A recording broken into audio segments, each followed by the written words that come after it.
Dear students, अब यह confirm हो गया कि एग्जामिनेशन अपने तय समय पर आयोजित होगा। आज पूरे दिन भी यही सूचनाएं चलती रही, खबरें उड़ती रही कि एग्जामिनेशन का अंततः डेट बढ़ेगा, जबकि हमारे पास जितने भी फोन कॉल्स आ रहे थे, जो भी पूछा जा रहा था, हमने सीधा कहा था, जो एनालिसिस है वो यही दिख भी रहा था कि 99% उम्मीद है कि एग्जामिनेशन अपने समय पे होगा, और वही हुआ।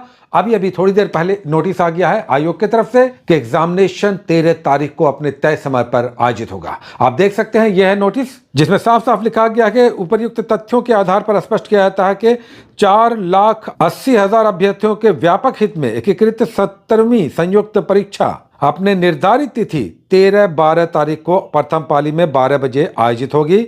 इस परीक्षा से संबंधित अभ्यर्थियों को सूचित किया जाता है कि दिनांक 13-12 को ई एडमिट कार्ड में आवंटित परीक्षा केंद्र पर समय पर उपस्थित होकर अपनी परीक्षाएं दें। आपने देखा कि आयोग ने स्पष्ट कर दिया कि बहुत तरह की बातें चल रही हैं। अब कम से कम अपना माइंड आप मेकअप कर लें कि एग्जामिनेशन तय समय पर होगा, क्योंकि जिसकी आप उम्मीद लगाए थे कि सीएमओ इस पर दखलंदाजी करेगा, डेट बढ़ेगा, ऐसा कुछ होने वाला नहीं था। खुद मुख्यमंत्री चाह रहे हैं कि एग्जामिनेशन जल्द से जल्द आयोजित हो, और तो और अगले साल सितंबर तक आपको ज्वाइनिंग मिलेगी। एसडीएम, डीएसपी, रजिस्ट्रार, जो भी पद होगा, जिसके आप योग्य होंगे, वो आपको आवंटित होगा। इतना फास्ट, इतने कम समय में अगर कोई पद आपको लेना है, तो जो कुछ भी आपने तैयारी की है, अब उसका प्रदर्शन कीजिए, अपना बेस्ट परफॉर्मेंस निकालिए। अभी भी 3-4 दिन है, अच्छा पढ़िए, दिन रात लगाकर पढ़िए, और current affairs of Bihar special पर फोकस्ड होकर जहां तक संभव हो इन 2 सब्जेक्ट्स को, 2 टॉपिक्स को स्कैन कीजिए, इसे पढ़ने का प्रयास कीजिए, इसे कंप्लीट कीजिए। पिछले 2 दिनों में काफी सारा समय स्टूडेंट्स का बर्बाद हुआ है। अब कम से कम यह बात समझिए कि अंततः जो भी कोई कुछ भी कह रहा था, नुकसान आपका हुआ है, क्योंकि इन 2 दिनों में बहुत कुछ किया जा सकता था। हो सकता है बहुत सारे स्टूडेंट्स 1 मार्क्स, 2 मार्क्स, आधे मार्क्स से इस एग्जामिनेशन को मिस कर सकते हैं। तो अभी भी टाइम है, अपना टाइम निकालिए, पढ़ाई में जुटिए। और मेरा तो मानना है कि अब इस अंतिम समय में जब लग रहा है कि अब कुछ नहीं पढ़ सकते, कुछ नहीं पढ़े, क्या पढ़े, तो आपको जितना संभव हो शॉर्ट आ जाइए, नोट्स पे आ जाइए, वन लाइनर पे आ जाइए, ऑब्जेक्टिव पे आ जाइए।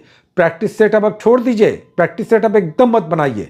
प्रैक्टिस सेट से सीधे क्वेश्चंस नहीं आते, वो पैटर्न आपको बताता है, वो आपका प्रैक्टिस करवाता है। लेकिन अगर एग्जामिनेशन में क्वेश्चंस को हल करना है, तो ध्यान दीजिएगा, आपको अधिकतर वन लाइनर, ऑब्जेक्टिव या शॉर्ट नोट्स पर आ जाना चाहिए अब इस बचे हुए दिन में। और ज्यादा समय दीजिए आप बिहार स्पेशल और करंट अफेयर्स पे। और अगर साइंस आपका कमजोर है, तो साइंस पर भी आप समय दीजिए, रेस्ट को अब एकदम छोड़ दीजिए। जैसे एनसीईआरटी सार संग्रह है, या ऑब्जेक्टिव है, लूसेंट, क्राउन, घटना चक्र, किसी का भी है, वन लाइनर पे आइए, शॉर्ट नोट्स पे आइए, और ऑब्जेक्टिव पे आ जाइए। जितना फैक्ट्स, जितना कंटेंट हो सके रिवाइज कीजिए, क्योंकि अब बचे हुए समय में आप बड़े बड़े टॉपिक्स नहीं पढ़ सकते, कंसेप्ट ज्यादा नहीं ले सकते। अब आपका वन लाइनर, ऑब्जेक्टिव और शॉर्ट नोट्स ही आपका रिजल्ट पार लगाएगा। बिहार में हिस्ट्री और ज्योग्राफी को पकड़िए, 2011 की जनगणना पकड़िए, बिहार का परिचय 3-4 पेजेस होते हैं हर बिहार स्पेशल के बुक में। एकदम स्टार्ट में बिहार का परिचय होता है, इससे 2-3 क्वेश्चन आ सकते हैं। 2011 की जनगणना से एक क्वेश्चन एकदम आएगा ही आएगा। और जो तिथि क्रमावली होती है हर बिहार स्पेशल के बुक में, जो समरी होता है पूरे ऐतिहासिक बिहार के घटनाक्रम का समरी, जो तिथि क्रमावली है, क्रोनोलॉजी है, उससे भी 1-2 क्वेश्चन आता ही आता है। तो अपने स्टडी आवर को बढ़ा दीजिए, कम से कम 13 घंटे, 14 घंटे, 12 घंटे पढ़ने का प्रयास कीजिए, और शॉर्ट नोट्स पे आ जाइए, वन लाइनर पे आ जाइए, और संग्रह कीजिए, ऑब्जेक्टिव कीजिए, और अपना नोट्स जो भी है, नहीं तो क्राउन पे आ जाइए, और एकदम फास्ट चलिए। जो कुछ पढ़ा हुआ है उसी को बार बार देखने का प्रयास कीजिए। अब आपके पास इतना ही समय है कि ज्यादा से ज्यादा आपका रिवीजन हो जाए, ज्यादा से ज्यादा वन लाइनर देख लीजिए, और ज्यादा से ज्यादा करंट अफेयर्स कर लीजिए। ये एकदम कंफर्म हो गया है, पहले भी कंफर्म था, ये बस अपनी समझ की बात थी। हम तो सदैव कह रहे हैं कई दिनों से, जितने भी हमारे स्टूडेंट्स हैं, हमने सीधा कहा कि एग्जामिनेशन आपका 13 तारीख को आयोजित होगा। चुके आयोग भी चाह रहा है, सरकार भी चाह रही है, परिस्थितियां भी ऐसी हैं, अगले साल चुनाव होने वाला है।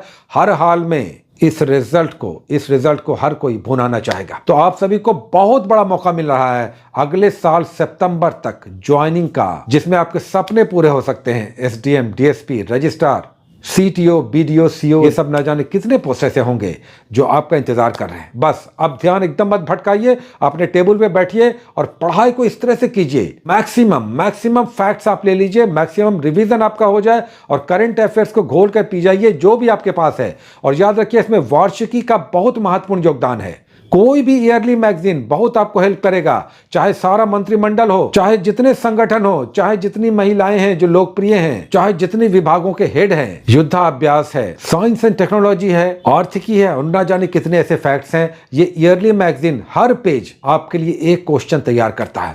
ईयरली मैगजीन के साथ वन लाइनर जो दृष्टि में आया है, बहुत सारा इस तरह का मैगजीन अगर कोई और भी है तो वन लाइनर टाइप का भी मैगजीन करते चलिए। और बजट और आर्थिक सर्वेक्षण को जरूर अच्छे से देखिए। जो भी आपके पास है मैगजीन, बुक या किसी भी तरह का नोट्स, बजट और आर्थिक सर्वेक्षण को भी करते चलिएगा। बहुत सारी शुभकामनाएं। All the best. Take care.